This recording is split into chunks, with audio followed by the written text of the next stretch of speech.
Les amis, je peux vous dire que pour la 100e du Mangavoras, j'ai été gâté. Ça, c'est une sacrée, mais alors, sacrée surprise.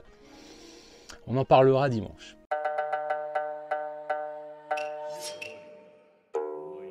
Yo, salut à toutes, salut à tous, c'est Authentique, j'espère que vous allez bien. Voilà, c'est la 100e. Alors non, j'ai pas eu le temps de faire ce que je voulais, avoir des invités, tout ça, le temps passe beaucoup, mais alors beaucoup trop vite. Mais il se trouve que la 100e tombe juste après le week-end d'Angoulême. J'ai pas mal de choses à vous dire, à vous montrer. Comme d'habitude, le menu du Mangavoras que vous pouvez retrouver dans le chapitrage. Mais attention, ne vous spoilez pas trop parce que j'ai une petite surprise pour vous en fin de vidéo. On attaque les news.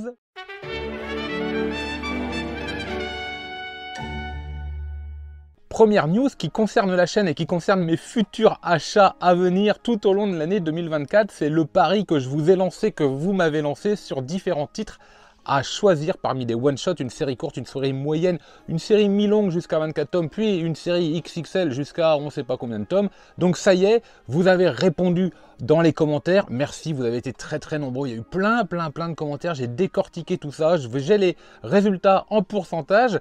Je sais quel manga maintenant je dois choisir. Rappelez-vous, dans la catégorie one-shot, j'avais le choix entre Springbald, Fatal Fiancé et Zero de Taiyu Matsumoto, et c'est Springbald qui l'emporte avec 50% des voix. Donc l'affaire est entendue, ce sera Springbald avant la fin de l'année. Pour les séries courtes, nous avions le choix entre Le rêve de mon père, entre Lorsque nous vivions ensemble et Destin parallèle. Et si Destin parallèle et Lorsque nous vivions ensemble se partagent environ 30%, c'est Le rêve de mon père qui l'emporte avec 42%. Donc ce sera cette série. J'avoue que ça me satisfait assez, hein. J'avais un petit peu envie de découvrir ce titre. Pour les séries de moins de 11 tomes, nous avions Master Keaton, nous avions L'île des téméraires et nous avions Blue Giant Suprême. Et Blue Giant Suprême l'emporte avec presque 50%, 47 ou 48% des voix. Donc l'affaire est entendue assez facilement pour ce titre. Bon, je suis pas du tout déçu puisque de toute façon j'ai la série 1, j'ai commencé la série 3 bêtement, mais L'île des téméraires reste quand même une sérieuse option chez moi aussi pour la lecture et la découverte. Pour les séries dans la catégorie L, donc 13 à 25 tomes, il y avait Le Pavillon des hommes, il y avait Rikudo, donc La rage au point, et Arte. Et là c'est un massacre, c'est un massacre, hein. La rage au point, tu vas te rhabiller puisque Arte avec 57% des voix, hop, emballé, c'est pesé, donc on va aller vers Arte. Ça me plaît pourquoi? Parce que de la même façon qu'il y a l'atelier des sorciers, qu'il y a Bride Stories, que vous avez les carnets de l'apothicaire par exemple, Isabella Bird, pourquoi pas même Aria, je trouve que Arte est un petit peu dans cette veine-là avec de magnifiques dessins, donc inévitablement je sais à quoi m'attendre, je sens que ça va vraiment me plaire, donc merci d'avoir choisi Arte. Et pour la catégorie XL, on retrouvait Détective Conan, Ushijima l'usurier de l'ombre et Prisonnier Riku. Ça a été très serré puisque les pourcentages nous donnent 31, 34 et 35%. 35% pour Prisonnier Riku. Voilà, ce sont donc les 5 mangas qui vont s'afficher que je vais essayer de lire, de découvrir et surtout de compléter avant la fin de l'année. Merci à vous et on se retrouve dans un an pour voir si le défi a été réalisé. C'est pas gagné, hein. Deuxième petite news rapide, je pense que vous l'avez vu, je pense que vous n'avez pas pu rater cette info, c'est l'arrivée de One Piece chez Burger King. Moi je peux vous dire que je vais aller goûter ça, que ce soit bon ou mauvais, je pense que je vais faire la curiosité d'aller goûter ça et on en reparlera à l'occasion, au moins dans l'onglet communauté pour voir ce que j'en ai pensé. Avant de revenir sur mes impressions, sur ce que j'ai vu à Angoulême plus précisément, on va s'y intéresser au sens large. Bien sûr, il y a eu des récompenses et Moto Hagio a été récompensé par le Fauve d'honneur, une super exposition, on en reparle tout de suite après. Dans la catégorie Fauve Patrimoine, vous pouvez constater également qu'un titre de 1931, 4 japonais à San Francisco, a été récompensé. Et dans la catégorie jeunesse, édition Imacho, c'est le tome 1 de Bâillement de l'après-midi qui a été récompensé. J'en ai toujours pas parlé, j'en ai pas encore parlé sur le Mangavoras, mais ça ne saurait tarder, il est là, rangé sur la palle, il n'y a pas de problème.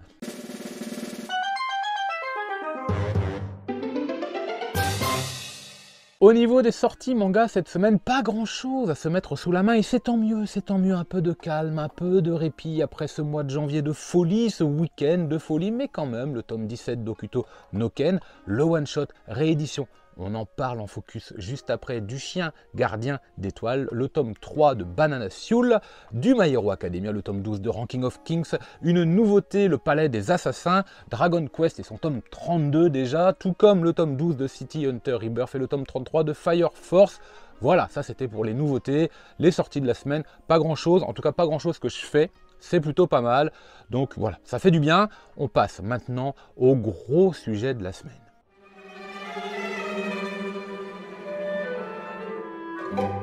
Alors pour cette question que tout le monde se pose, j'ai envie de vous dire que personne ne m'a posé la question et en même temps tout le monde m'a posé la question, c'était comment Angoulême. On va faire le point, mais moi j'y étais le samedi et une grosse partie du dimanche, la moitié du dimanche facilement. J'ai eu le temps de faire 9 expositions manga, BD et la masterclass de Samura. J'ai commencé le samedi par l'exposition de Moto Hagio. Alors bien sûr, l'exposition elle est exactement comme celle des autres années. Vous avez les planches originales avec le travail, les annotations, le blanco. Quelques explications que je ne prends pas la peine de lire puisque évidemment j'ai acheté le livre du musée et donc tout se retrouve à l'intérieur. J'ai pris le temps de regarder les dessins, j'ai pris le temps de m'en prendre plein les yeux. J'ai quelques photos à vous montrer, mais pas beaucoup quand même, pour la bonne et simple raison que j'avais pas mis une bonne option, donc c'est un peu flouté, donc c'est n'importe quoi. Mais voilà, voilà, ça c'est vraiment exceptionnel. Déjà l'artiste nous propose des planches sublimes, nous propose des planches qui évoluent avec le temps. Si au départ ça a fait très shoujo, très Georgie, très Candy, on sent toute une, un peu comme Tezuka, une espèce de changement, de changement de genre, de changement de style, et puis même un côté qui s'assombrit un petit peu au fur et à mesure que l'exposition avance. J'en apprendrai plus forcément dans le livre parce que je vous l'ai dit, j'ai pas tout lu, mais voilà, vous voyez comment ça se passe. Le musée est exactement comme ça. Vous aviez de très belles planches, encadré, bois et tout, nickel, hein, propre, sobre, parfait, éclairage, nickel. Ça reste vraiment un super livre en complément. Et du coup, je me souviens un petit peu des planches qui étaient beaucoup plus grandes. Hein. Là, pour le coup, voilà, c'est cette taille-là.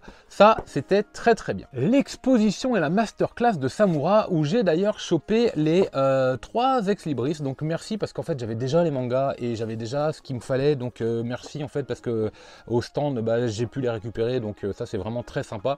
L'exposition était nickel. Je l'ai faite après la masterclass.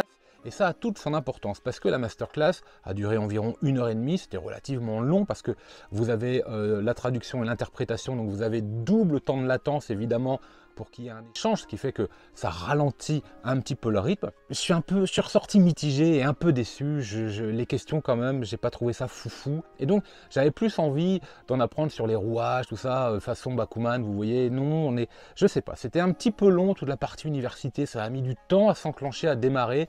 Dommage, d'autant plus qu'une fois arrivé dans l'exposition, quand vous preniez la peine, et là je l'ai fait, de lire les grandes planches, puisqu'on pouvait repartir avec rien sur cette exposition, donc c'est extrêmement frustrant. Donc là j'ai pris la peine de lire, et du coup je me suis dit, mais mince, en fait je suis en train de lire ce qui a été dit pendant la masterclass en grande partie. Quand même quoi, genre, voilà, vous voyez un petit peu l'idée. Bon alors l'exposition sublime, hein, les planches sont magnifiques. On retrouve les petits défauts qu'on a l'habitude de retrouver dans le manga de Samura, des fois au niveau des visages et des corps, où je trouve que la proportion... De temps en temps, je pense que vous serez d'accord avec moi, il y a quelques petites fautes comme ça, mais enfin bon, moi je suis pas capable de faire ça, c'est pas le problème, mais voilà, le ressenti de l'œil me laisse penser ça. Mais alors, vous voyez les planches, c'était juste génial, j'ai savouré, c'était joli, puis en plus là c'est pareil, c'était le dimanche matin, il n'y avait pas grand monde, donc le pied total, quand vous arrivez le premier dans une grande salle comme ça, c'est vraiment nickel. Pour Sakamoto, surprise en fin de vidéo. Et puis là, vous êtes en train de vous dire, mais t'as acheté des trucs à Angoulême? Mais évidemment. Alors déjà, j'ai fouiné dans une boutique éphémère et j'ai mis la main sur une intégrale plutôt rare, les 3 tomes d'Imbéciles Heureux. Et ça c'est cool, alors qu'est-ce que c'est que ce titre? Ben, vous inquiétez pas, je vais le lire, on en reparle. J'ai également fait l'acquisition, mais je vais vous montrer que le dos, parce que je vais avoir des problèmes, ou alors peut-être comme ça, de Lunatic Lover, du Suihiro Maruo, donc voilà, du Gekiga avec Tadao Tsuge et Comte du Caniveau. Vous pensez bien que là aussi j'en ai fait l'acquisition, on verra si le frère, je suis pas sûr qu'il soit au niveau de son frère, mais enfin bon. On verra. Alors du Shintaro Kago avec les 2 tomes d'Icons. Mais je ne vais pas vous montrer le tome 1 parce que Marilyn va me faire avoir des problèmes. Par contre le tome 2, c'est un peu trash, mais je pense qu'on peut le montrer. à Shintaro Kago dans son étui. Donc je suppose que c'est la version collector qui devait être là aussi en avant-première. Et le tome 2 de Dementia 21. Voilà, j'ai pas forcément fait de gros achats, des nouveautés et tout que je peux trouver moi chez mon libraire et que j'achèterai chez mon libraire. Mais c'est vrai que les avant-premières, je me suis fortement laissé tenter. Puis alors évidemment, Angoulême, c'est aussi l'occasion de faire des rencontres. Et donc, bah merci à tous ceux qui m'ont interpellé, avec qui j'ai pu parler. Certains m'ont reconnu, j'avais pas le t-shirt, j'avais pas le chapeau, mais mine de rien, j'ai quand même été reconnu. Et pas forcément à Manga City, parce que Manga City, pour tout vous dire, j'y ai passé 20 minutes maximum. Parce que j'avais vraiment plein d'autres choses à faire et à aller voir que j'avais pas vu l'année dernière. Et je voulais vraiment profiter des expositions et des autres événements. Mais puis j'ai fait la rencontre d'un abonné fidèle d'ailleurs, qui m'a offert pour me faire découvrir un titre qui lui plaît, New Normal. Donc les voici, les 2 premiers tomes. Un grand merci à toi, parce que voilà, ça fait partie des rencontres un peu improbables, la magie un peu de YouTube, la magie du manga tout simplement. Donc merci à toi, je vais les lire et puis on en parle. Dans, je sais pas quand, mais dans les semaines à venir, ça c'est sûr.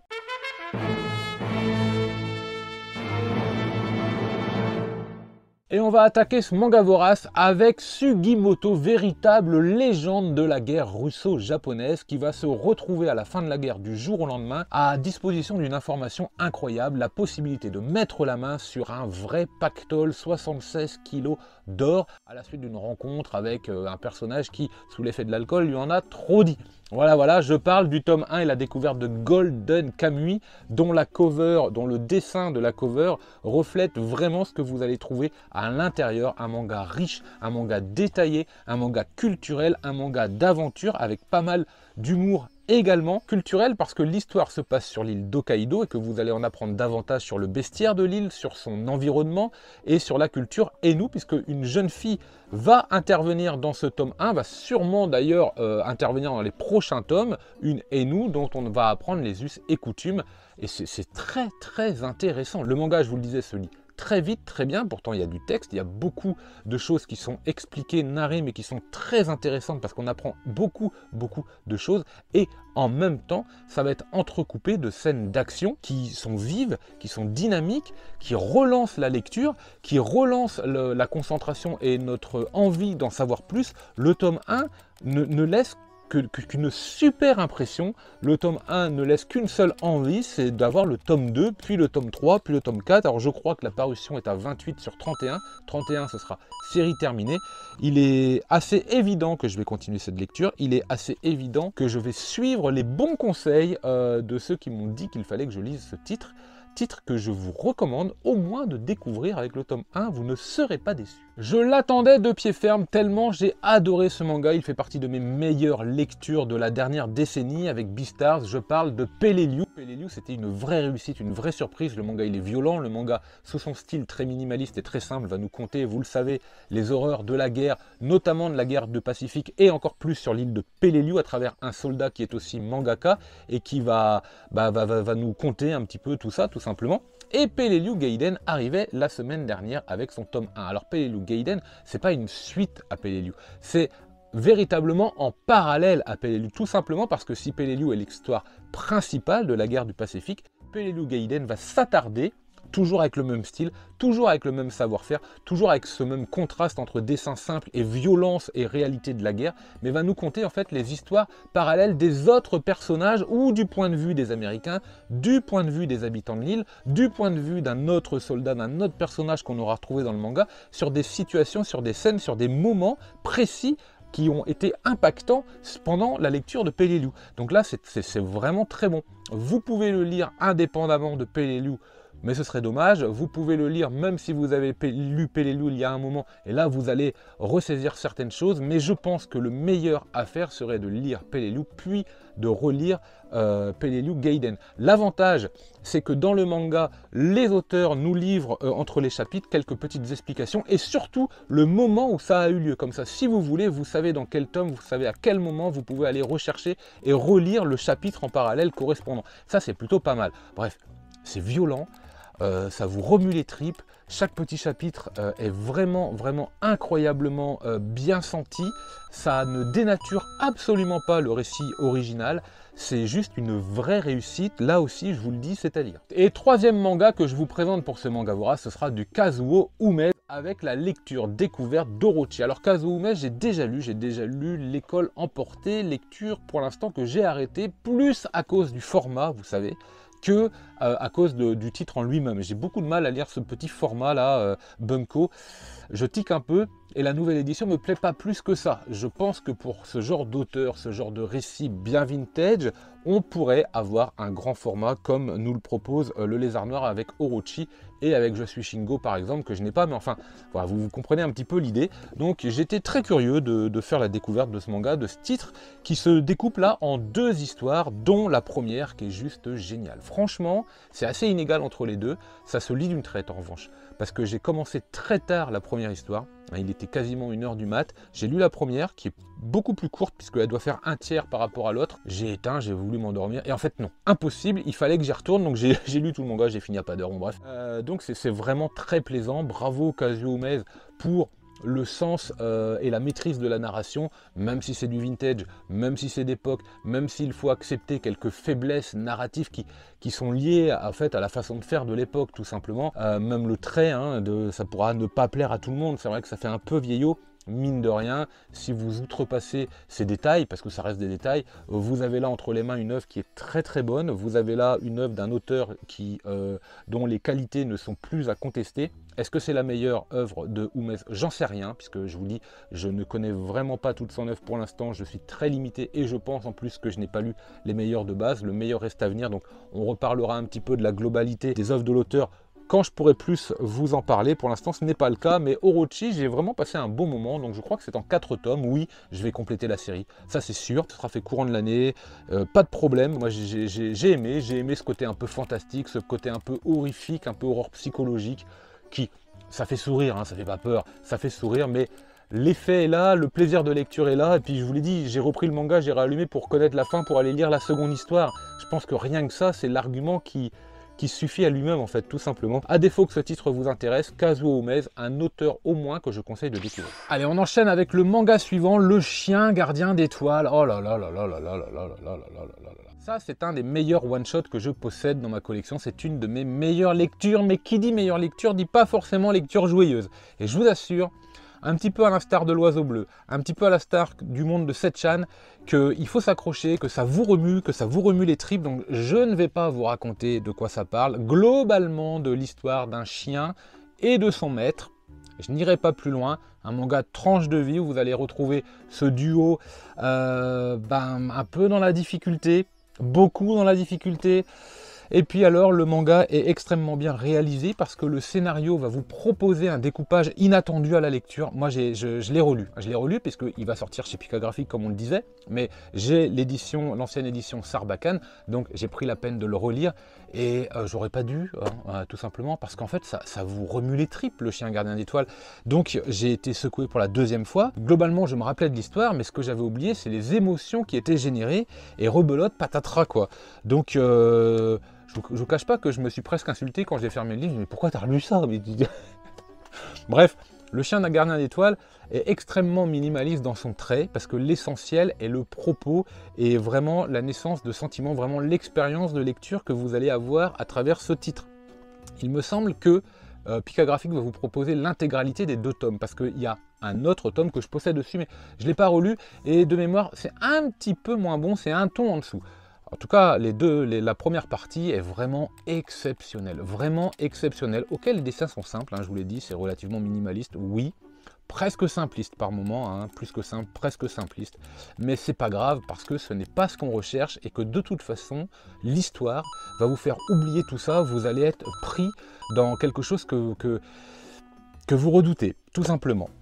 C'est vraiment un très bon manga. Allez, chose promise, chose due, il est l'heure de passer à la surprise. Bien sûr, à Angoulême, je suis aussi allé voir l'exposition de Sakamoto dans la chapelle. L'exposition, c'est un bien grand mot, plutôt le spectacle son et lumière. J'ai tout filmé, régalez-vous, c'est pour vous, c'est cadeau, à dimanche.